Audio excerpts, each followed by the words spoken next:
할렐루야. 우리 이 시간 하나님을 찬양하며 하나님께 나아가도록 하겠습니다. 우리 찬송가 시온의 영광이 빛나는 아침 찬양하도록 하겠습니다.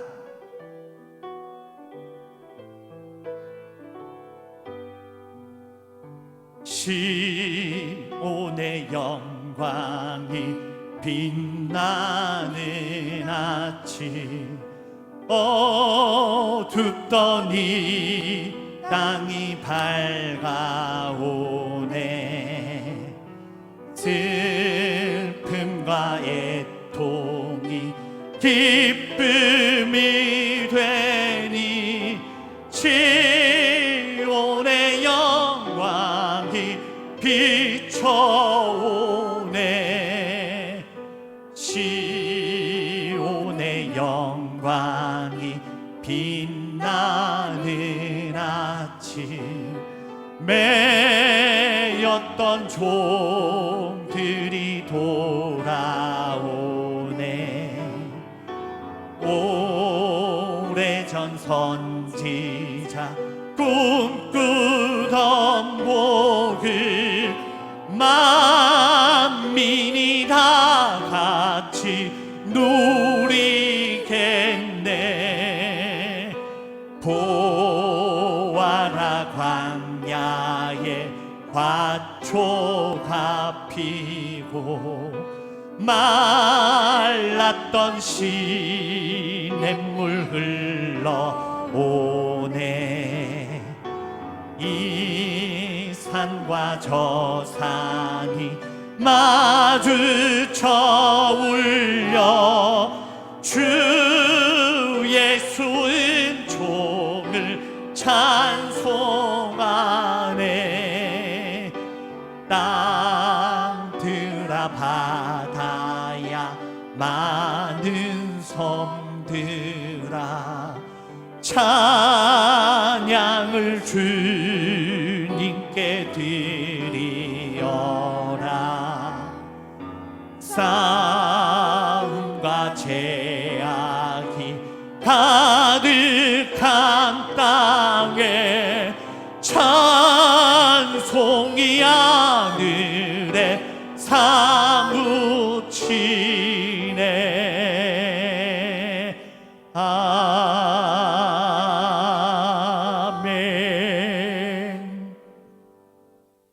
우리 시간 힘차게 예수로 나의 구주 삼고 찬양하도록 하겠습니다.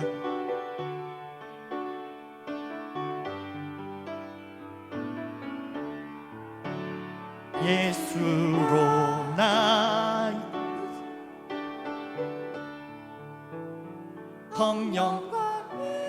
성령으로서 거듭나니 이 세상에서 내 영혼이 하늘의 영광 누리도다. 이것이 나의 간증이요, 이것이 나의 찬송일세. 나 사는 동안 끊임없이 구주를 찬송하리로다. 온전히 주께 맡긴 내 영, 사랑의 음성을 듣는 중에 천사들 왕래하는 것과 하늘의 영광 보리로다. 이것이 나의 간증이요, 이것이 나의 찬송일세. 나 사는 동안 끊임없이 구주를 찬송하리로다. 주 안에 기쁨 누림으로 마음의 풍랑이 잔잔하니 세상과 나는 단 곳 없고 구속한 주만 보이 보이도다. 이것이 나의 간증이요, 이것이 나의 찬송일세. 나 사는 동안 끊임없이 구주를 찬송하리로다. 이것이 나의 간증이요, 이것이 나의 찬송일세. 나 사는 동안 끊임없이 구주를 찬송하리로다.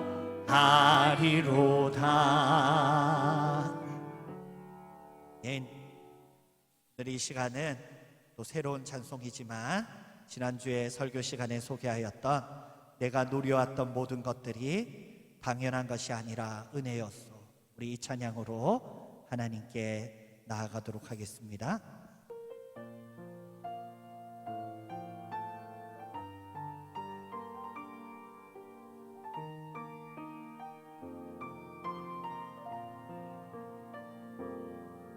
내가 누려왔던 모든 것들이, 내가 지나왔던 모든 시간이, 내가 걸어왔던 모든 순간이 당연한 것 아니라 은혜였소. 내가 누려왔던 모든 것들이,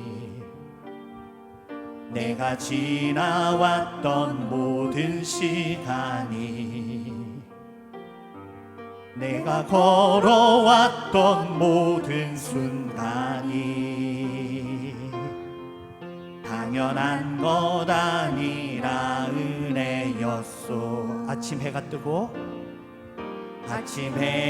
뜨고 저녁에 노을, 봄의 꽃향기와 가을의 열매, 봄의 꽃향기와 가을의 열매, 변하는 계절의 모든 순간이, 변하는 계절의 모든 순간이 당연한 것 아니라 은혜였소. 당연한 것 아니라 은혜였소. 모든 것이 은혜,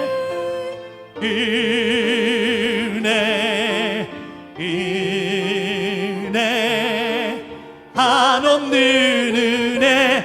내 삶에 당연한 건 하나도 없었던 것을, 모든 것이 은혜였소.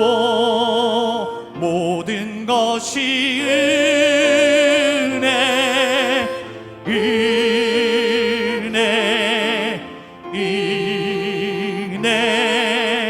한없는 은혜.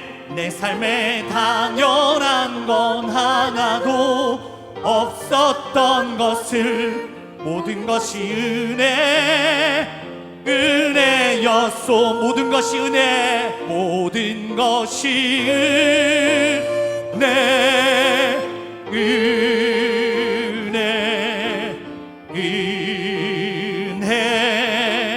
한없는 은혜. 내 삶에 당연한 건 하나도 없었던 것을, 모든 것이 은혜였소. 할렐루야. 이 시간 마음을 모으고 왕이신 나의 하나님 고백하도록 하겠습니다.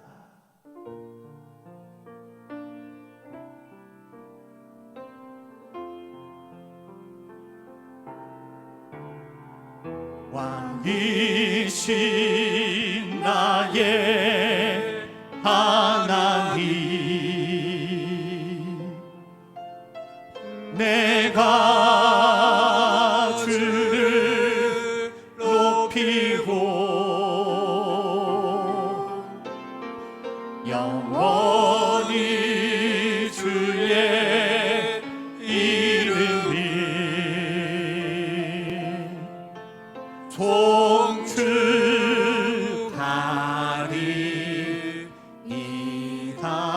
왕이신 나의 하나님, 왕이신 나의 하나님, 내가 주를 높이고 영원히 주의 이름을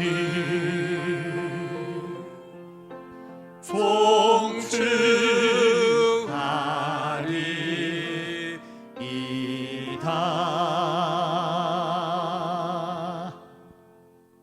마음을 모아서 왕이신 하나님께 예배를 올려드립니다.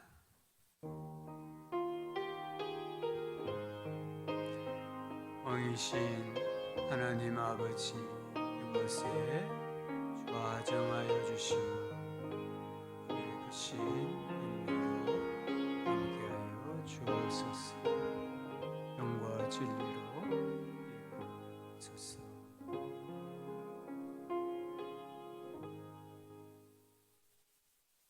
찬송가 36장입니다. 주 예수 이름 높이여.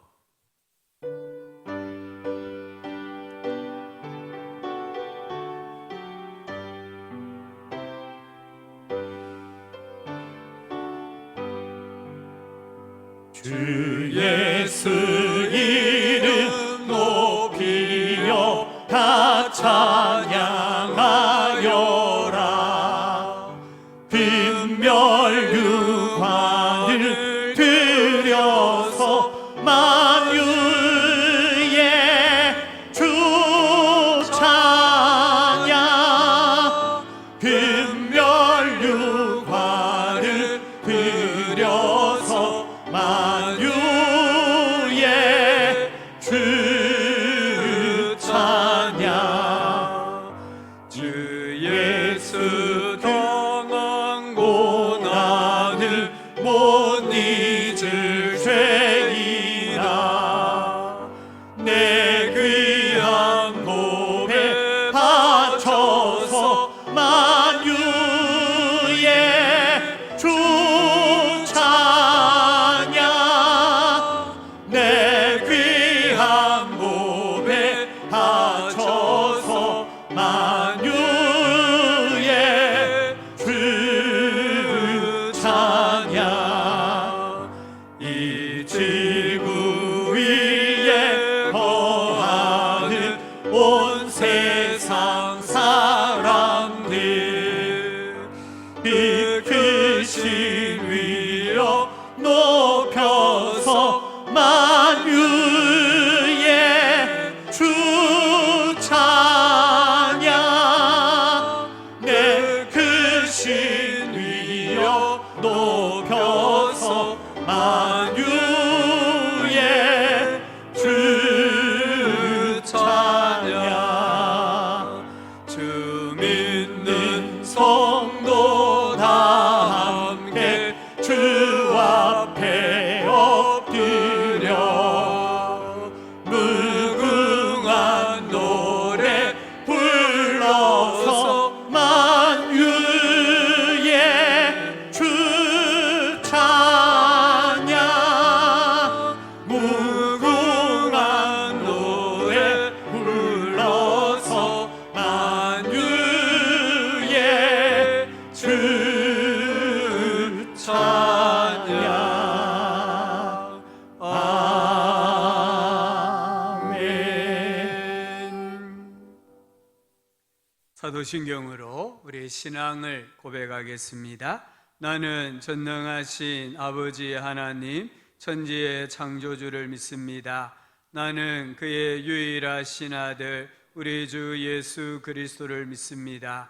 그는 성령으로 잉태되어 동정녀 마리아에게서 나시고 본디오 빌라도에게 고난을 받아 십자가에 못 박혀 죽으시고 장사된 지 사흘 만에 죽은 자 가운데서 다시 살아나셨으며 하늘에 오르시어 전능하신 아버지 하나님 우편에 앉아 계시다가 거기로부터 살아있는 자와 죽은 자를 심판하러 오십니다. 나는 성령을 믿으며 거룩한 공교회와 성도의 교제와 죄를 용서받는 것과 몸의 부활과 영생을 믿습니다. 아멘. 전종교 장로님 예배를 위해 기도하시겠습니다. 우리의 피난처가 되시며 영원한 반석이 되시는 하나님 아버지, 오늘 주님의 전에 또 다시 예배하며 하나님의 영광을 높이 드러낼 수 있는 이 귀하고 복된 예배의 자리에 우리를 불러주심을 감사드립니다. 하나님 아버지, 오늘은 특별히 성령 강림 주일로 지키게 하시고 하나님 앞에 우리 마음속에 성령의 크신 은혜와 성령의 감동이 있는 삶으로 다시 한번 살아갈 수 있는 힘과 능력을 주시옵소서. 하나님 아버지, 오늘도 지금까지 인도하신 것 하나님의 크신 사랑과 은혜였음을 고백하며 오늘도 날마다 이 어려운 시기를 잘 견디며 고난 중에서도 인내하며 하나님의 뜻을 살피는 주의 몸된 교회가 되게 하시고 모든 성도님들 되게 하여 주시옵소서. 하나님 아버지, 몸된 교회를 사랑하여 주시고 47년 전에 세워주셔서 오늘도 지금 이 시간까지 인도하신 하나님 아버지, 앞날도 주님 오실 때까지 이 몸된 교회를 들어 사용하여 주시옵소서. 이 몸된 교회가 더욱더 하나님의 은혜로 이 지역을 섬기며 또 말씀과 전도와 선교의 사명을 잘 감당하는 교회로 세워주시옵소서. 사랑하시는 하나님 아버지, 특별히 세워주신 주의 종들, 성도님들 다 오늘도 지켜주셔서 참 맡은 자리에서 충성하며 하나님의 뜻을 온전히 이루게 하옵소서. 하나님 아버지, 서로 사랑의 수고와 또 서로를 위하여 격려와 힘을 다하게 하시고 또 이렇게 아름다운 사랑의 정이 넘칠 수 있도록 몸된 교회를 세워주시옵소서. 하나님 아버지, 또 기도가 회복되고 기도의 자리에 많은 종들이 날마다 기도하는 종들이 되게 하여 주시옵소서. 우리의 모든 사명이 기도로서 능력으로 더욱더 힘을 얻게 하여 주시옵소서. 하나님 아버지, 몸된 교회가 또 이렇게 사랑의 기도 운동을 또 합니다. 아버지 하나님, 이 성김 후에 하나님이 함께 하셔서 이 어려운 시기에 참 위로와 또 모든 것이 참 힘이 될 수 있는 이 행사가 되게 도와주시옵소서. 몸된 교회를 통하여 더욱더 아름다운 행사가 많이 일어나게 하옵소서. 하나님 아버지, 몸된 교회 또 사랑하는 모든 노시한 종들, 병중에서 또 이렇게 여러 가지 힘들게 또 투병하고 또 낫기를 바라는 종들이 있습니다. 하나님 아버지, 치료자 되시며 능력이 되시는 하나님 아버지, 그들의 모든 아버지 병들 치료하여 주시고 회복케 하여 주시옵소서. 하나님 아버지, 또 이렇게 젊은 청년부와 또 주일학교와 어린 유치부까지 하나님이 함께 하시고 또 그들에게 또 앞날의 미래의 이 몸된 교회의 희망과 다음 세대로 이어지는 계속되는 은혜가 있기를 간절히 바랍니다. 이를 위해서 수고하시는 교사님들 위해 함께 하시고 사랑하는 교사님들 더욱더 힘을 다하여 주셔서 맡은 자리에서 잘 감당하며 그들을 위하여 영혼을 더욱더 하나님으로 앞으로 인도하는 귀한 교사님들 되게 하시고 그 가정들마다 더욱 힘을 얻게 하여 주시고 가정에 더욱더 자녀들 위에도 함께하여 주시옵소서. 하나님 아버지, 이 시간도 또 이렇게 아버지 앞에 간구를 드립니다. 아버지 하나님, 이 나라 이 민족이 다시 한번 큰 은혜로 도약하며 이 나라가 다시 한번 하나님 기뻐하시는 나라로 세워져 가게 하여 주시옵소서. 물질 만능주의와 부정부패와 탐심과 또 태폐와 또 여러 가지 이기주의에서 건져주시고 또 창조 질서를 어기는 이 모든 법들이 다 사라지게 하시고 하나님을 경외하고 하나님을 위하여 힘껏 아버지 살아갈 수 있는 귀한 백성들 되게 하여 주시옵소서. 이 나라를 선교의 강국으로 세워주시고 많은 선교사님들 보내서 참 아버지 하나님 땅끝까지 복음이 전거되는 나라로 세워져 가게 하여 주시옵소서. 하나님 아버지, 우리 교회가 도우는 선교사님들과 모든 또 기관들 위해 하나님이 함께 하셔서 그 모든 기관들이 힘을 얻고 이 코로나 기간에서 더욱더 견디며 잘 감당할 수 있도록 도와주시옵소서. 특별히 앞날이 보이지 않는 이 코로나 기간에 앞날이 더욱더 불투명하지만은 하나님께서 힘주시고 우리 교회를 지켜주시기를 간절히 바랍니다. 해운대의 모 교회에서 다시 확진자가 발생하였다 하는데 우리 교회를 눈동자같이 지켜주시고 하나님 아버지 은혜로 더욱더 건강하게 몸된 교회가 사명을 잘 감당할 수 있도록 도와주시옵소서. 하나님 아버지, 이 시간 시작하는 시간입니다. 마치는 시간까지 함께하여 주시고 세우신 사자 위에 함께하여 주셔서 말씀이 전거될 때 하나님의 크신 응능력의 장중에 붙으시사 우리에게는 한없는 은혜의 시간이 될 수 있도록 도와주시옵소서. 모든 것을 우리 하나님께 의탁하오며 감사를 드리오며 죄인이 나를 구원하신 예수님의 이름으로 기도드리옵나이다. 아멘.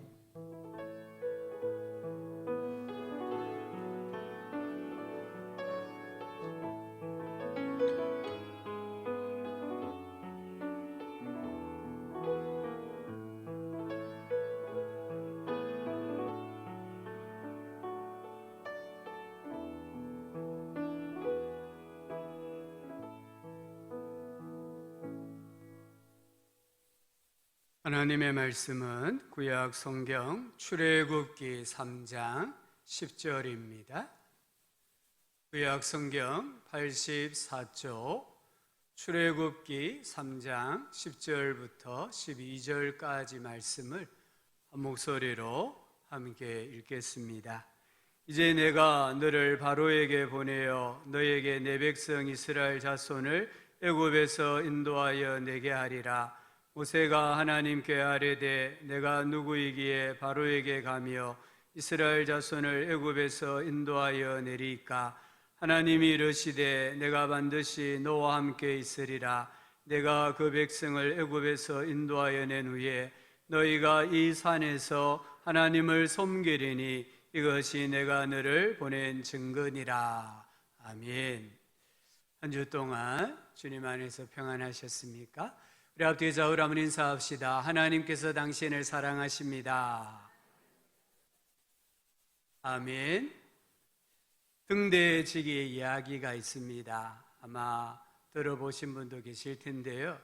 암벽 해안의 등대를 지키는 등대지기가 육지에서 한 달에 한 번씩 기름을 공급받아 등대에 불을 밝혔습니다.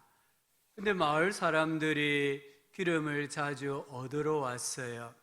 한 번은 가난한 할머니가 와서 기름을 좀 달라고 합니다. 그 기름으로 양식을 좀 샀으면 좋겠다. 그래서 기름을 조금 나누어 주었습니다. 또 며칠 뒤에 친구가 찾아와서 친구야, 차에 기름이 떨어졌는데 기름 좀 나눠줄래? 그래서 또 기름을 조금 나누어 주었습니다. 또 며칠 후에는 아내가 와서 여보, 아들 대학 등록금을 내지 못했는데 어떻게 하면 좋아요? 그러니까 이 등대지기가 또 기름을 팔아서 아들의 대학 등록금을 마련했습니다. 그날 밤에 거센 폭풍우가 몰아쳤어요. 그곳을 지나가던 배 한 척이 침몰하였고 많은 사람이 목숨을 잃었습니다. 그날 밤에 당연히 밝혀져 있어야 할 등대의 불빛이 꺼져 있었기 때문이었습니다. 당국에서는 이 등대지기를 불러서 자초지종을 물었습니다. 등대지기는 나름대로 할 말이 많이 있었습니다. 제가 가난한 할머니에게 기름을 나누어 주었습니다. 절박한 친구에게 또 하소연하는 아내에게 기름을 나누어 주었습니다. 하지만 당국에서는 이 등대지기에게 이렇게 말했습니다. 당신에게 기름을 공급한 단 한 가지 이유는 등대를 밝히라는 것입니다. 이 등대지기가 아무리 좋은 일을 많이 했다 할지라도 그의 가장 중요하고 우선적인 사명은 기름으로 등대를 밝히는 것이었어요. 우리 신자의 가장 중요한 사명이 무엇일까요? 사람들은 나의 무엇을 보고 기독교 신자라는 것을 알 수 있을까요? 전도하는 일, 선교하는 일, 구제하고 봉사하고 또 교제하는 일 맞습니다. 그러나 가장 중요하고 기본적인 증표는 예배 생활입니다. 오늘 이 주일에 우리 성도님들이 성경책을 가지고 예배당에 예배하러 가는 이 모습을 보고 사람들은 나를 기독교 신자라고 알게 된다는 것이에요. 오늘 읽은 말씀은 출애굽의 목적을 말씀하고 있습니다. 하나님께서 이스라엘을 구원해 주신 목적을 말합니다. 12절을 한 번 더 보시기 바랍니다. 하나님이 이르시되 내가 반드시 너와 함께 있으리라. 내가 그 백성을 애굽에서 인도하여 낸 후에 너희가 이 산에서 하나님을 섬기리니 이것이 내가 너를 보낸 증거다 하셨습니다. 여기 섬기다라는 이 히브리어는 아바드라는 단어입니다. 이 섬기다, 아바드라는 단어에서 종을 가리키는 에베드라는 단어가 나왔습니다. 종이 주인을 섬기듯이 종된 자세로 하나님을 섬기는 것이 예배다라고 말씀합니다. 또 출애굽기 5장 1절에 보면은 내 백성을 보내라. 그러면 광야에서 내 앞에 절기를 지킬 것이니라 하셨나이다. 모세와 아론이 애굽의 바로 왕에게 한 말입니다. 내 백성은 이스라엘 백성들입니다. 절기는 일정한 장소에서 드리는 예배를 말합니다. 결국 하나님께서는 바로에게 이스라엘 백성을 내보내라. 그 이유가 어디 있습니까? 목적이 어디에 있습니까? 하나님을 예배하기 위해서라고 합니다. 하나님은 예배에 당신의 명예 모든 것을 거십니다. 애굽 땅에 내린 10가지 재앙은 하나님께서 예배를 얼마나 소중하게 여기시는가를 가르쳐 주는 거예요. 이스라엘은 하나님을 예배하기 위해 구원받았습니다. 열왕기하 17장 36절에 오직 큰 능력과 편팔로 너희를 애굽에서 인도하여 내신 여호와만 경외하여 그를 예배하며 그에게 제사를 드릴 것이며, 여기 예배와 제사는 같은 뜻입니다. 자기들을 애굽에서 구원해 내신 하나님께만 예배하기 위하여 하나님께서 출애굽시키셨다라고 하셨습니다. 우리도 하나님만을 예배하기 위해 구원받은 존재입니다. 에베소서 1장 5절 6절에 그 기쁘신 뜻대로 우리를 예정하사 예수 그리스도로 말미암아 자기의 아들들이 되게 하셨으니, 이 말씀은 우리를 구원하셨으니 이 말이에요. 이는 목적을 말합니다. 그가 사랑하시는 자 안에서 우리에게 거저 주시는 바 그 은혜의 영광을 찬송하게 하려는 것이라. 하나님께 예배하는 사람으로 삼기 위해서 우리를 구원하여 주신 거예요. 오늘 우리가 주일을 기억하여서 이 불러주신, 구원해 주신 목적을 따라 예배하러 나오신 우리 성도님들, 하나님께서 여러분의 인생에 많은 은혜와 복을 허락하여 주시기를 주의 이름으로 축원합니다. 예배가 무엇일까요? 오늘 예배하러 나오셨잖아요. 예배가 무엇입니까? 예배 신학자들의 말을 빌려보면 예배는 사람이 하나님을 경배와 존귀와 찬송과 사랑과 복종을 받으시기에 합당한 분으로 믿음으로써 하나님께 모든 것을 돌려드리는 수단이다라고 했습니다. 예배는 하나님의 은혜를 체험하고 감사하는 마음으로 하나님의 임재 안에서 영혼이 쉼을 누리는 것이다 했습니다. 저는 이 말씀이 너무 마음에 와닿습니다. 예배라는 것은 하나님의 임재 안에서, 하나님 안에서 내 영혼이 쉼을 누리는 것이다. 안 믿는 분들은 세상 안에서 육체의 쉼을 얻으려고 하지만 우리 그리스도인들은 하나님 안에서 하나님과 함께 영혼이 쉼을 누리는 것이 예배라는 거예요. 예배는 하나님과 신자 사이의 의사소통입니다.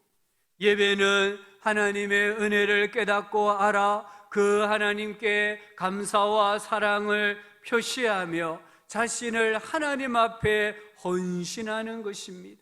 예배는 자기 자신을 철저하게 낮추는 거예요. 이 종이 주인 앞에 자기를 낮추는 것처럼 하나님 앞에 자기를 철저하게 낮추고 하나님만 높이는 신앙의 고백입니다. 예배는 피조물의 자리로 돌아가는 것을 연습하는 삶입니다. 우리가 예배하러 나옴으로 나는 피조물이라는 것을 깨닫게 되고, 나는 죄인이라는 것을 깨닫게 되고, 나는 하나님의 은혜가 없이는 살아갈 수 없는 연약한 존재임을 깨닫게 되는 것이에요.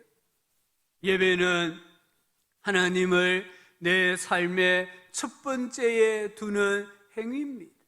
예배는 영혼이 숨 쉴 수 있는 공간입니다. 오늘 이 예배당은 우리가 함께 모여 예배함으로 내 영혼이 숨을 쉬는 거예요. 내 영혼이 답답한 가슴 한숨 쉬는 이 숨이 자연스럽게 숨이 쉬어짐으로 이 숨길이 골라지는 것입니다. 산자와 죽은 자를 어떻게 구분할 수 있습니까? 숨을 쉬느냐 쉬지 않느냐는 거예요.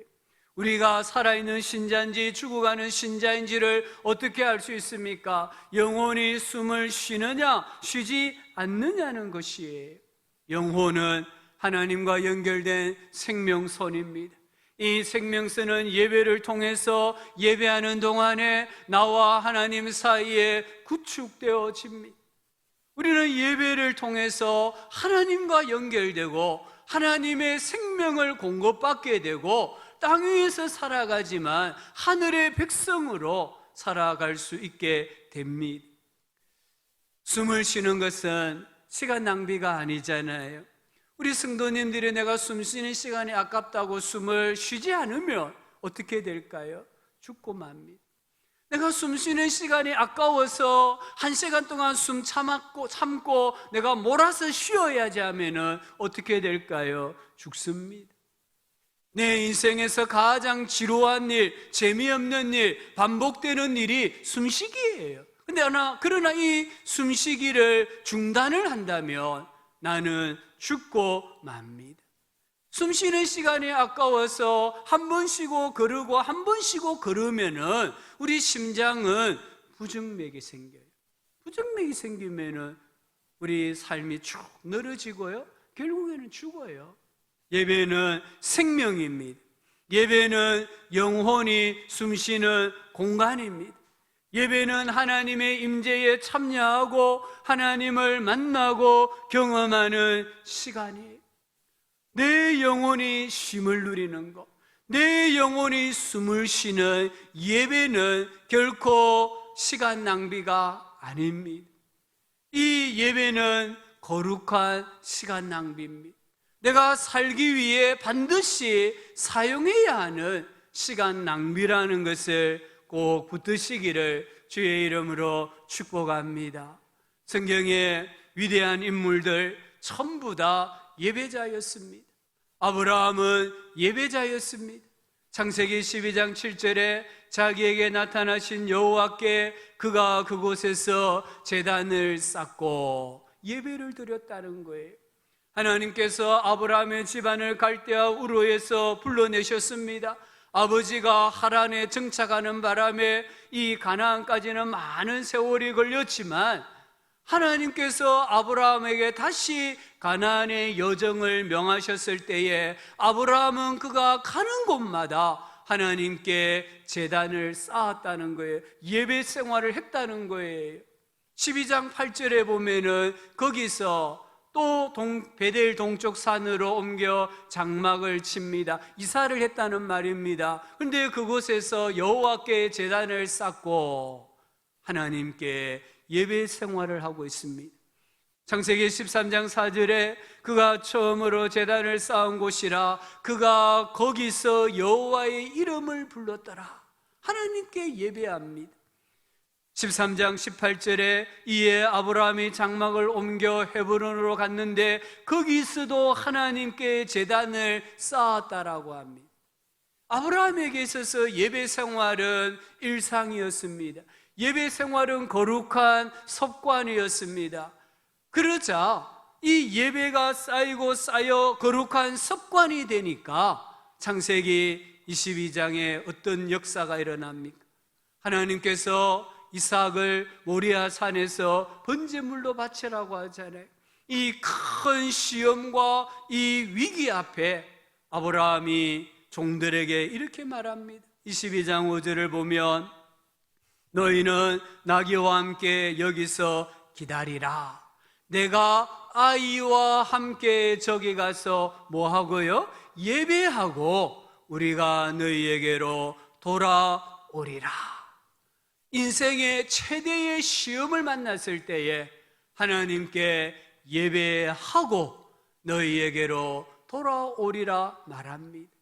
22장 9절에 하나님이 그에게 일러주신 곳에 이른지라 이에 아브라함이 그곳에 제단을 쌓고 하나님께 예배를 드렸다라고 말씀합니다. 야곱은 큰 부자였습니다. 그러나 야곱은 예배자였습니다. 창세기 28장을 보면은 야곱이 아비의 집을 떠나 외삼촌 라반의 집으로 가면서 루스라는 광야에서 하룻밤을 자게 됩니다. 근데 꿈을 꾸었는데 너무나 생생한 꿈이었어요. 꿈에서 깨어나서 창세기 28장 18절에 야곱이 아침에 일찍 일어나 베개로 삼았던 돌을 가져다가 기둥으로 세우고 그 위에 기름을 붓고 무슨 말입니까? 예배했다 이 말이에요. 그곳 이름을 베델이라 하였더라. 하나님의 집이라고 불렀습니다. 창세기 33장 20절에 거기는 세겜을 말해요. 거기에 제단을 쌓고 세겜에서도 예배를 드리고 그 이름을 엘로헤 이스라엘, 하나님 이스라엘의 하나님이라고 지명 이름을 바꾸었습니다. 창세기 35장 1절에 보면 하나님께서 야곱에게 이르시되 일어나 베델로 올라가라. 거기서 제단을 쌓아라. 예배하라고 말씀합니다. 그래서 야곱이 올라가서 35장 7절에 그가 거기서 제단을 쌓고 예배를 드리고 그곳을 엘베델, 하나님의 집이라고 명명하는 것을 볼 수 있습니다. 이 야곱은 정말 예배를 좋아했습니다. 아니, 예배를 사모했습니다. 그는 예배를 드릴 때마다 하나님을 만났습니다. 하나님을 만나니까 그가 예배드린 이 세상적인 지명을 영적인 지명으로 바꾸는 거예요. 루스를 베델로 바꿉니다. 베델에서 또 하나님 만나니까 엘베델이라고 또 이름을 바꾸지 않습니까? 그만큼 야곱은 예배를 사모했고 예배 시간에 하나님의 거룩한 교제가 있었다는 것을 보여줍니다. 다윗도 예배자였습니다. 시편 5편 7절에 오직 나는 주의 풍성한 사랑을 힘입어 주의 집에 들어가. 오늘 우리 성도님들 예배하러 참 잘 나오셨습니다. 하지만 내 힘으로 내 의지로 예배하러 나온 게 아니에요. 주님의 풍성한 사랑입니다. 내 마음에 부어진 십자가상에서 보여주신 그 하나님의 사랑의 물결이 오늘 나를 이 시간에 예배당으로 이끌어 주셨다는 것을 우리는 꼭 붙잡으셔야 합니다. 주를 경외함으로 성전을 향하여 예배하리이다. 시편 29편 2절에 여호와께 그의 이름에 합당한 영광을 돌리며 거룩한 옷을 입고 여호와께 예배할지어다. 다윗은 진정한 예배자였습니다. 우리의 일상의 예배 생활이 거룩한 습관이 되면, 예배가 쌓이고 쌓여서 마치 습관처럼 되어지면 인생의 큰 시험과 고난을 극복하게 되고 하나님께 인정받고 복을 받는 인생이 됩니다. 아브라함을 보십시오. 창세기 22장 12절에 내가 이제야 네가 하나님을 경외하는 줄을 아노라 했습니다. 하나님께서는 어떤 상황 가운데서도 예배하는 아브라함을 보시고 아브라함아 내가 너의 믿음을 인정한다고 했잖아요. 아브라함이 믿음의 조상이 되잖아요. 아브라함이 하나님의 벗 친구라고 불리워지잖아요. 야곱도 마찬가지. 야곱이 자식들의 잘못으로 인하여서 주변 모든 나라들의 공공의 적이 되었습니다. 야곱은 두려움에 사로잡혔습니다. 그런데 창세기 35장 5절에 보면은 그들이 떠났으나, 이 말은 야곱 일행이 베델로 올라갔다 이 말이에요. 떠났으나 하나님이 그 사면 고울들로 크게 두려워하게 하셨으므로 야곱의 아들들을 죽여가는 자가 없었더라. 예배하는 자리로 올라가니까 모든 두려움이 사라졌다는 거예요. 공공의 적으로 삼고 멸하려고 하였던 주변의 모든 부족들이 잠잠해졌다라고 말씀합니다. 다윗은 어떻습니까? 다윗은 그가 어디로 가든지 하나님께서 이기게 하셨다고 했습니다. 예배자로 사니까 다윗이 어떤 민족과 전쟁을 하더라도 하나님께서 이기게 하셨다라고 말씀하고 계십니다. 출애굽기 20장 24절입니다. 이 말씀을 우리 다 함께 한번 읽어봅시다. 내게 토단을 쌓고 그 위에 내 양과 소로 내 번제와 화목제를 드리라. 내가 내 이름을 기념하게 하는 모든 곳에서 내게 임하여 복을 주리라. 아멘. 하나님 말씀입니다. 내가 내 이름을 기념하게 하는 모든 곳에서 내가 강림하고 내가 예배자들에게 복을 주시겠다. 아멘. 하나님의 말씀이에요. 우리 성도님들, 이 약속의 말씀을 꼭 붙드시기를 주의 이름으로 축복합니다. 어떻게 예배하고 계십니까?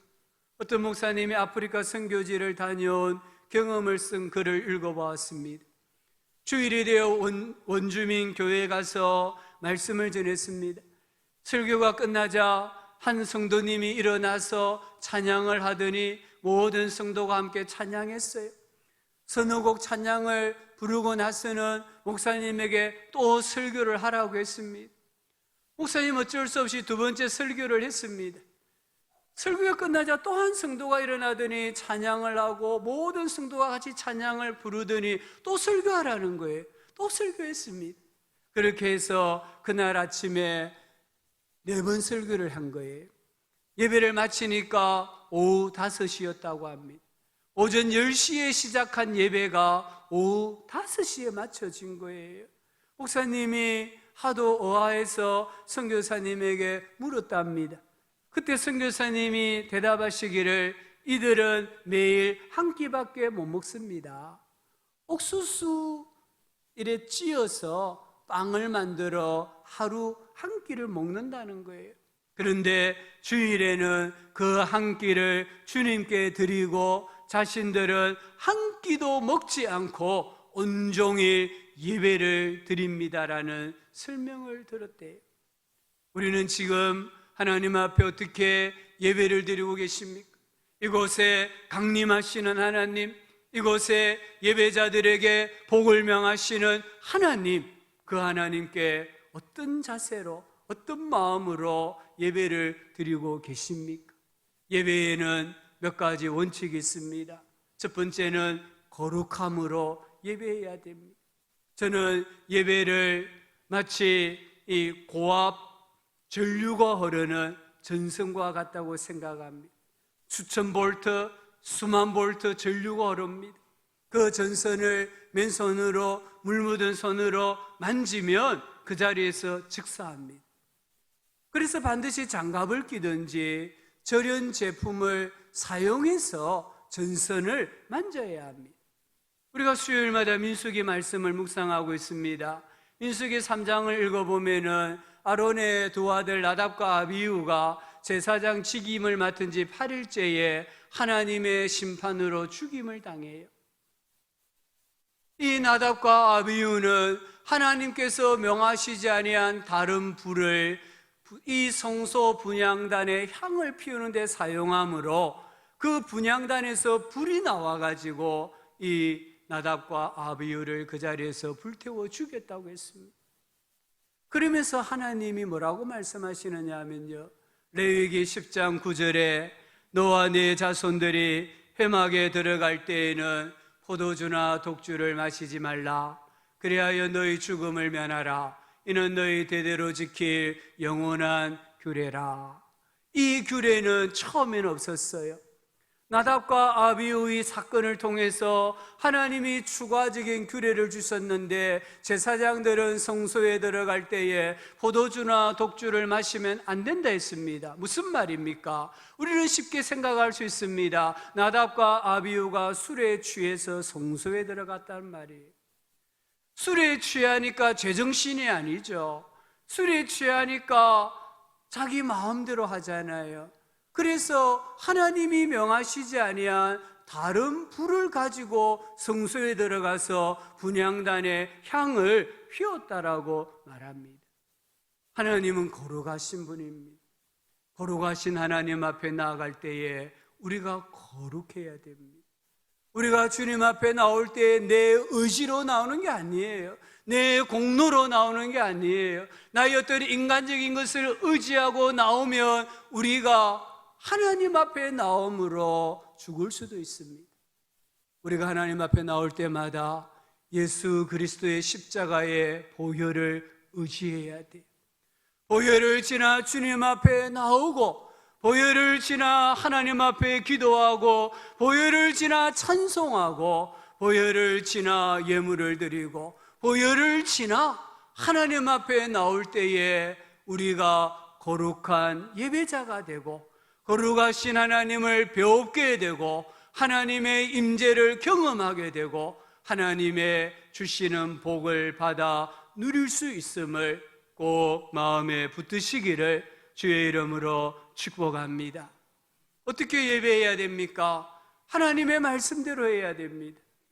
민수기 4장을 읽어보면은 성소에 있는 언약궤나 또는 떡상이나 분향단 이런 것들을 옮길 때에는 제사장들이 어깨에 메어야 했어요. 그냥 수레에 싣고 손에 들면 안 돼요. 반드시 번쩍 들어서 어깨에 메고 이동을 해야 했습니다. 그런데 우사라는 사람이 이 법궤를 다윗성으로 옮길 때에 어떻게 했습니까? 쇠수레에 실었어요. 얼마나 지극정성입니까? 또 소들이 길이 안 좋아서 뛰니까 법궤가 넘어지려고 하니까 빨리 가서 붙잡았습니다. 얼마나 지극정성입니까? 그런데 우사는 그 자리에서 죽임을 당했습니다. 왜 그렇습니까? 정성이 부족해서 아닙니다. 실력이 없어서 아닙니다. 하나님의 말씀을 어겼기 때문입니다. 그래서 다윗이 두려움이 생겼어요. 이 법궤를 내가 사는 궁으로 옮기면 안 되겠구나. 그래서 이 법궤를 어디로 옮겨갑니까? 오벳 에돔의 집으로 옮겨갑니다. 사무엘하 6장을 읽어보면은 이 오벳 에돔의 집에 하나님의 법궤가 3개월 머물게 됩니다. 이 우사의 집에는 기럇 여아림에는 이 법궤가 수십 년간 머물러 있었습니다. 수십 년간 머물러 있었지만 결과는 죽음이었습니다. 그러나 3개월 오벳 에돔의 집에 법궤가 있었는데, 성경에는 하나님께서 오벳 에돔과 그 지방과 그 모든 소유에 복을 주셨다라고 말씀합니다. 하나님의 말씀대로 하나님의 법궤를 3개월 모시고 있었는데 이 3개월 동안 하나님이 복을 주셨다는 거예요. 어떤 사람은 수십 년을 모시고 있었는데 저주를 받아 죽임을 당했는데 오베데돔은 3개월 모셨는데 하나님께서 그 모든 집안에 모든 소유에까지 복을 주셨다고 했습니다. 왜 그렇습니까? 하나님의 말씀대로 하나님을 섬겼기 때문입니다. 하나님을 가까이함이 우리에게 복입니다. 하지만 거룩과 말씀대로 하나님을 가까이해야 합니다. 내 기분대로, 내 감정대로 하나님을 가까이 한다면은 복이 아니라 저주가 될 수 있습니다. 세 번째는 어떻게 예배해야 합니까? 순수함으로 해야 됩니다. 우리 신앙생활에 혼합주의를 경계하셔야 됩니다. 모세가 율법을 받으러 시내산에 올라갔습니다. 근데 조금 지체되었습니다. 그러니까 출애굽기 32장을 읽어보면은 백성들이 아론에게 우리를 위하여 우리를 인도할 신을 만들라고 재촉합니다. 아론이 백성들의 귀고리, 금반지 이런 거 다 받아서 금송아지 형상을 만듭니다. 그리고 이스라엘 백성들에게 말하기를 너희를 애굽 땅에서 인도하여 낸 너희의 신이다라고 합니다. 금송아지라고 말하지 않습니다. 우상이라고 말하지 않습니다. 이 금송아지가 우리를 출애굽시켜 주신 하나님이다라고 이야기합니다. 그리고 그 앞에서 제단을 쌓습니다. 그리고 내일은 여호와의 절일이다, 하나님께 예배하는 날이다라고 선포합니다. 32장 6절에 보면은 그 다음날 이 이스라엘 백성들이 일찍 일어나서 번제와 화목제를 드리고 백성들이 앉아서 먹고 마시며 일어나서 뛰어놀았다고 했습니다. 그들은 지금 금송아지를 숭배한다고 생각하지 않았습니다. 하나님을 예배한다고 생각했습니다. 하지만 이 딱 산 아래서 예배하는 이스라엘 백성들을 보시고 하나님께서 모세에게 말씀하셨습니다. 네가 애굽 땅에서 인도하여 낸 내 백성이 부패하였도다. 우리 하나님 바로에게 분명히 말씀하셨습니다. 내 백성을 보내라. 이스라엘 백성을 하나님 백성이라고 했습니다. 그런데 이스라엘 백성들이 그 신앙이 혼합주의가 되니까 하나님 말씀하시기를 모세에게 너 백성이라고 했습니다. 하나님께서 출애굽시키셨는데 모세에게 너가 출애굽시킨 너 백성이다. 너의 백성들이 부패했구나. 너의 백성들이 썩었구나. 이렇게 하나님이 말씀하는 거예요.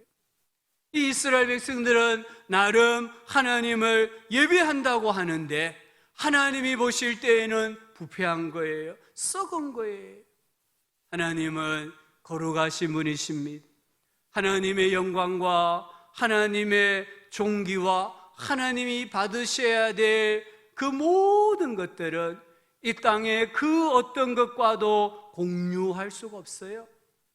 하나님의 영광, 하나님의 능력은 오로지 하나님 아버지께만 돌려져야 합니다. 우리는 하나님을 하나님답게 예배해야 됩니다. 오늘 우리에게 금송아지가 없습니까? 오늘 우리가 혹시나 금송아지를 숭배하진 않습니까? 나는 지금 하나님께 예배한다고 하면서 이 자리에 몸은 와 있는데 생각은 엉뚱한 곳에 가 있다면, 내가 하나님께 예배한다고 하는데 탐욕과 탐심으로 가득하다면, 물질의 염려, 환경의 염려, 명예와 인기 이런 것들을 생각하고 있다면 우리는 지금 금송아지를 숭배하는 거예요. 하나님께 온전히 몰입하지 못하고 있는 것입니다. 바른 예배가 아니라는 것이에요. 네 번째, 어떻게 예배해야 됩니까? 다 함께 예배해야 됩니다. 천국에 갔는데 하나님과 나 단둘만 예배하고 찬송한다면 저는 참 힘들 것 같아요. 제가 뭐 찬송을 잘하는 것도 아니고 음치고 박치인데 하나님 얼굴 떡 보면서 어떻게 찬송하고 하겠습니까? 정말 힘들 것 같아요. 그런데 성경을 읽어보니까 천국에서의 예배는 거룩한 연합 예배예요. 거대한 함께 드리는 예배예요. 요한계시록 7장 9절부터 12절을 읽어보면 이 일 후에 내가 보니 각 나라와 족속과 백성과 방언에서 아무도 능히 셀 수 없는 큰 무리가 나와 흰옷을 입고 손에 종려가지를 들고 보좌 앞과 어린 양 앞에 서서 큰 소리로 외쳐 이르되 구원하심이 보좌에 앉으신 우리 하나님과 어린 양에게 있도다 하니 모든 천사가 보좌와 장로들과 내 생물의 주위에 서 있다가 보좌 앞에 엎드려 얼굴을 대고 하나님께 경배하여 이르되 아멘. 찬송과 영광과 지혜와 감사와 존귀와 권능과 힘이 우리 하나님께 세세토록 있을지어다 아멘 하더라. 이 천국에서의 예배는 구원받은 모든 성도들이 천군 천사와 함께 공동으로 드리는 예배라는 것을 보여줍니다. 우리가 이 코로나 시대에 부득이하여 온라인 예배를 허용을 하는 것이지, 온라인 예배, 영상 예배는 하나님이 디자인하신 예배가 아니에요. 이 영상으로 드리는 예배는요, 일종의 간식과 같은 거예요. 간식을 주식으로 먹으면은요, 배만 나와요. 결국에는 온갖 성인병에 걸려요. 주식을 먹고 간혹 간식을 드셔야 간식이 되는 거예요. 우리 성도님들이 지금은 일시적이기 때문에 우리가 어쩔 수 없이 사회적 거리 단계에 따라서 온라인 예배도 드리기도 하고 집에서 혼자 영상 예배를 드리기도 합니다마는 하나님이 디자인하신 예배는 공예배입니다. 함께 모여 드리는 예배입니다. 내일부터 우리 부산시 사회적 거리두기 단계가 1.5단계가 됩니다. 1.5단계가 되면 예배하는 데 전혀 지장이 없습니다. 아직 이 사회적 거리두기 단계 때문에 공예배에 나오지 못하고 혼자 영상 예배나 온라인 예배를 드리는 분들이 우리 구역에 있고 우리 기관에 있다고 한다면 한 번쯤 우리가 격려하고 함께 예배하는 곳으로 인도할 수 있는 그런 은혜가 있기를 바랍니다. 다섯 번째는 참여함으로 예배해야 됩니다. 참 중요합니다. 예배는 목사 혼자 드리는 게 아니에요. 물론 설교는 목사가 하죠. 오늘 장로님이 대표기도 하셨지만 우리 모두가 이 예배의 모든 순서에 참여하셔야 돼요. 온 마음을 다해 찬송하고요, 전심으로 기도하고요, 또 찬양과 설교와 축도에 아멘으로 화답해야 돼요. 아멘은 참으로 진실로 옳습니다, 맞습니다, 그렇게 이루어질 줄로 믿습니다, 이런 뜻이잖아요. 아멘에는 능력이 있어요. 우리가 말씀에, 찬송에, 기도에 아멘하면 그 말씀이 실제가 됩니다. 그래서 내 삶 속에 말씀의 능력이 나타나고 기도의 능력이 나타나고 찬송의 능력이 나타나는 거예요. 말씀이 실제가 되고 찬송이 실제가 되면은 회복의 역사, 치유의 역사, 7.8기의 역사, 문제를 해결받는 역사가 일어나는 것을 우리 성도님들 꼭 붙드시기를 주의 이름으로 축복합니다. 한번 따라합시다. 아멘. 아멘을 크게 하심으로 말씀이 실제가 되고 말씀이 역사하는 우리 성도님들 되실 수 있기를 주의 이름으로 축원합니다. 마지막으로 우리 하나 더 생각하면 예배를 어떻게 드리십니까? 힘들어도 예배를 드리셔야 됩니다. 오늘 이 출애굽의 역사의 시작점이 어디입니까? 물론 아브라함과의 언약입니다. 근데 이 언약이 언제 이루어집니까? 고난입니다. 이스라엘 백성들이 고난당할 때였어요. 출애굽기 2장 23절을 읽어보면 이스라엘 자손은 고된 노동으로 말미암아 탄식하며 부르짖으니 그 고된 노동으로 말미암아 부르짖는 소리가 하나님께 상달된지라. 자기 백성의 고난에 대한 부르짖음으로 하나님께서 처방하신 방법이 하나님을 섬기는 겁니다. 지금 이 육체의 노동으로 말미암아 하나님께 살려달라고 애원하는 자기 백성들에게 하나님께서 내리신 처방전은 하나님을 섬기는 거다, 하나님을 예배하는 것이다라고 말씀하시는 거예요. 여기는 아주 중요한 영적인 원리가 있습니다. 인생이 힘들 때, 삶이 지칠 때에, 소망이 없을 때에 자기 백성을 향한 하나님의 처방전은 언제나 예배였습니다. 예배가 회복되면 인생이 회복된다는 거예요. 아브라함의 인생은 녹록지 않았습니다. 그러나 아브라함은 가는 곳마다 하나님을 예배하지 않습니까? 하나님을 예배하니까 그 큰 인생의 시련도 이겨내지 않습니까? 야곱이 인생의 가장 큰 위기를 만났을 때 하나님이 짠하고 나타나셔가지고 내가 너 문제 해결해 줄게 말씀하시지 않았습니다. 야곱아, 너 베들로 올라가야 된다. 너 베들에 올라가서 내게 예배해야 된다. 예배 회복을 명하셨고 예배 회복을 했을 때에 그 인생의 모든 두려움이 사라졌습니다. 바벨론의 포로로 끌려간 이스라엘 백성들이 70년 동안 포로 생활하고 고국으로 돌아옵니다. 그런데 고레서 칙령을 읽어보면은 이들을 고국으로 돌려보내는 가장 중요한 원인이 성전 재건입니다. 성전을 재건한다는 것은 예배를 회복한다는 것이에요. 그런데 돌아온 이스라엘 백성들이 이 핑계 저 핑계 대면서 성전 건축을 미루었습니다. 그리고는 열심히 살았습니다. 성전 건축은 생각하지 않고 그냥 정말 죽을 힘을 다해 살았어요. 그런데 결과가 무엇입니까? 빈손이었습니다. 아무것도 없었습니다. 그때 하나님께서 학교의 선지자 스가랴 선지자를 보내셔가지고 성전을 건축하라고 하시잖아요. 예배를 회복하라고 하시잖아요. 그러면서 말씀하셨습니다. 오늘부터는 내가 너희에게 복을 주리라. 예배를 회복하는 그 시간부터 그 순간부터 내가 너희에게 복을 주겠다. 너가 하는 일들에, 너가 하는 모든 손들에 하나님께서 복을 주시겠다라고 말씀하십니다. 우리 예수님도 여러분 결혼 생활에 실패하고 살아가는 사마리아 수가성 여인에게 너의 이 실패한 인생을 회복할 수 있는 방법이 있다. 너가 사람을 바꾼다고 되는 거 아니다. 환경을 바꾼다고 되는 거 아니다. 너 영과 진리로 하나님을 예배하라고 하잖아요.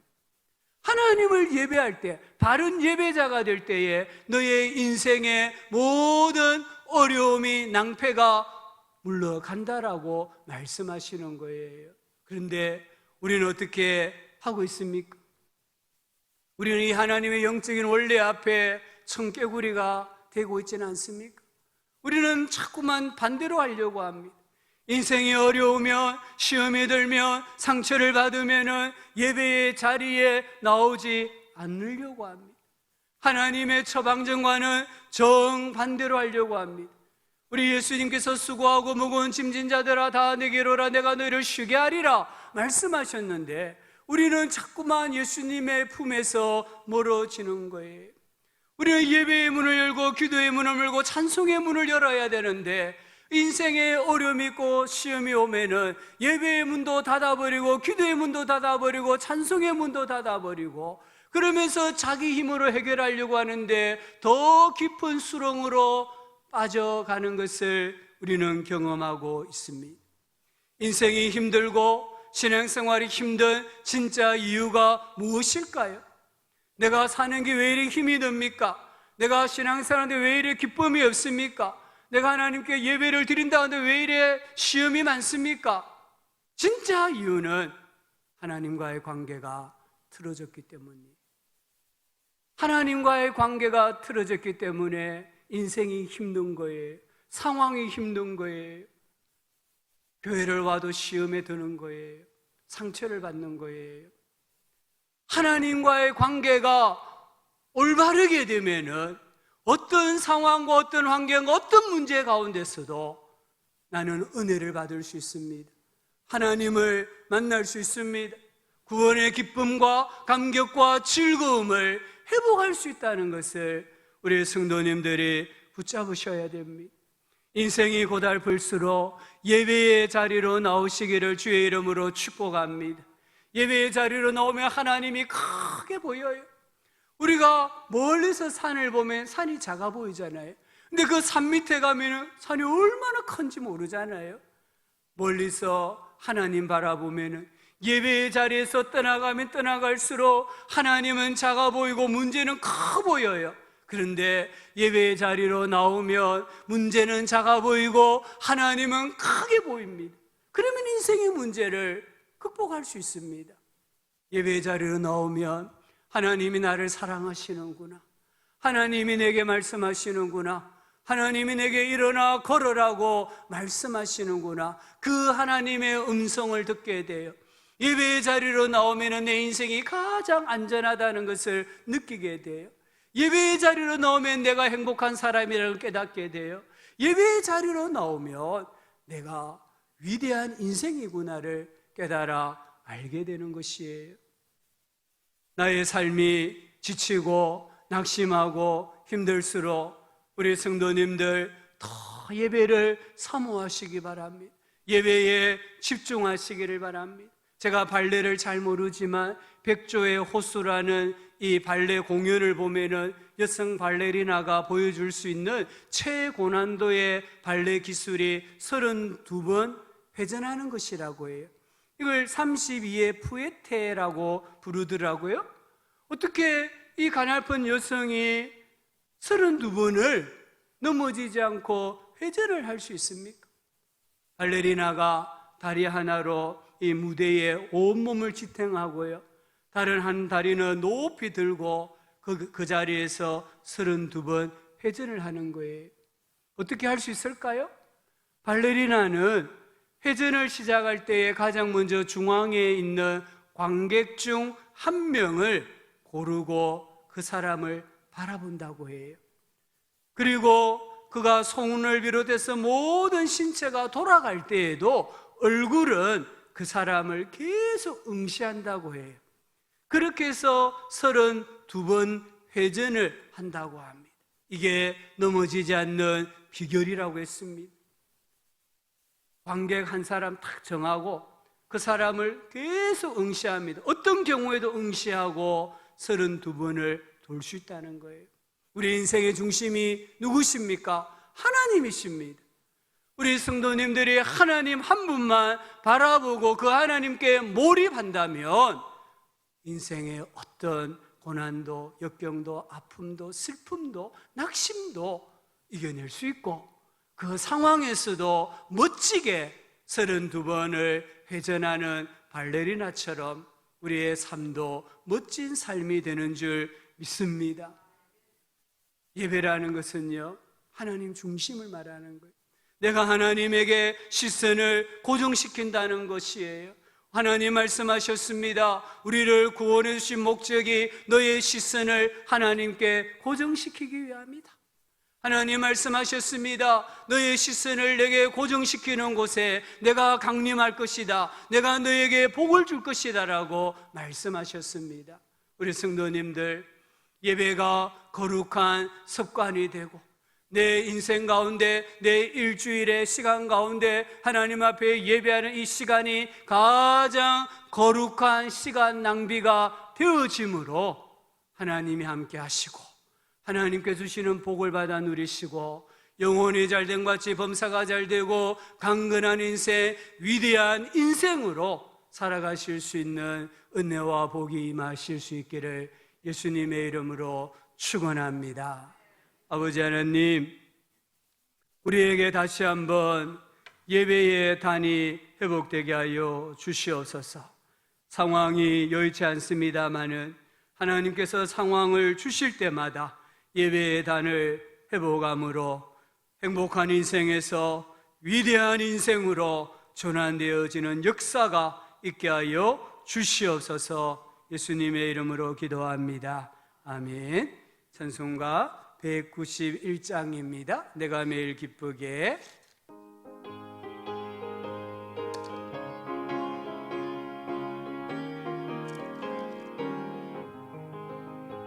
내가 매일 매일 기쁘게 순례의 길 행함은 주의 팔이 나를 안보함이요 내가 주의 큰 복을 받는 참된 비결은 주의 영이 함께함이라 성령이 계시네 할렐루야 함께하시네 좁은 길을 걸으며 밤낮 기뻐하는 것 주의 영이 함께함이라 박수하며 찬송합시다. 전에 죄에 빠져서 평안함이 없을 때 예수 십자가의 공로 힘입어 그 발 아래 엎드려 참된 평화 얻음은 주의 영이 함께함이라 성령이 계시네. 성령이 계시네 할렐루야 함께하시네 좁은 길을 걸으며 밤낮 기뻐하는 것 주의 영이 함께함이 나와 동행하시고 모든 염려하시니 나는 숲의 새와 같이 기쁘다 내가 기쁜 마음으로 주의 뜻을 행함은 주의 영이 함께함이라 성령님이 함께하십니다. 성령이 계시네 할렐루야 함께하시네 좁은 길을 걸으며 밤낮 기뻐하는 것 주의 영이 함께함이라 세상 모든 욕망과 나의 모든 정욕은 십자가에 이미 못을 박았네 어두운 밤이 지나고 무거운 짐 벗으니 주의 영이 함께함이라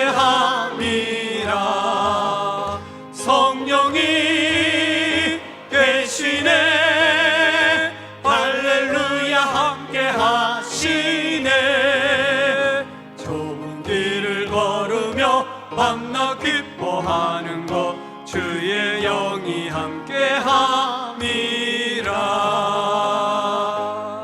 아멘. 본구 말씀 주보 참고해 주십시오.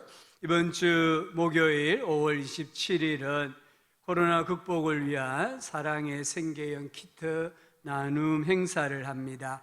우리 용호동에 어려운 가정 200가정을 추천을 받아서 가정에 필요한 또 이렇게 부식들이나 또 우리 어려운 분들이 몇 끼를 좀 해결할 수 있는 그런 것들을 박스에 포장을 해서 나누는 식을 행사를 가집니다. 우리 성도님들 중에 5월 27일 목요일입니다. 10시 반에 행사를 하는데요. 혹 시간이 좀 되시는 분들은 9시나 9시 반까지 교회 오셔서 이 박스를 우리 밑에 주차장으로 옮겨야 되는데 조금 일손을 도와주시면 큰 힘이 되겠습니다. 교우 소식에 박예준 교육전도사님 결혼식이 있습니다. 이번 주 토요일 오후 2시고요. 장소는 호항입니다. 교회에서는 오전 11시 30분입니다. 11시 30분에 출발합니다. 혹 가셔서 축하해 주실 분은 11시 30분까지 맞춰 오시면 되겠습니다. 다른 광고들은 주보 참고해 주십시오. 기도하겠습니다. 아버지 하나님 감사합니다. 믿음으로 나와 예배하게 하여 주시고 또 믿음으로 하나님께 귀한 예물 드리게 해주신 것 감사합니다. 드리는 손길마다 가정마다 생업마다 앞날에 하나님께서 100배의 복을 주시고 사람의 힘으로 감당할 수 없었던 일들을 하나님의 힘으로 능히 감당하고도 남는 역사가 일어나게 하여 주시옵소서. 우리 성도님들의 영혼이 잘되게 하시고 범사가 잘되게 하시고 강건하게 하여 주시옵소서. 예수님의 이름으로 기도합니다. 아멘. 구주 예수님의 은혜와 하나님 아버지의 큰 사랑과 성령 하나님의 함께하여 주시는 은혜가 예배가 거룩한 습관이 되고 예배가 거룩한 시간 낭비가 되므로 하나님 앞에 평생의 예배자로 살아가기로 소망하고 결심하며 다시 세상으로 나아가는 모든 성도들 위해 이들의 삶과 여정 가운데 피로 값주고 사신 교회 위에 영원토록 함께 있을지어다. 아멘.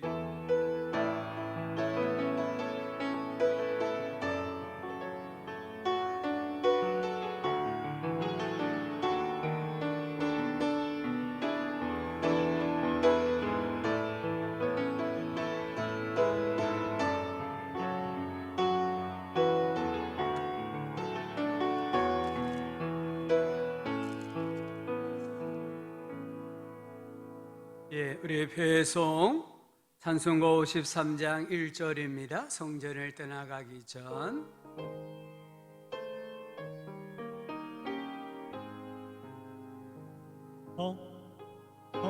성전을 떠나가기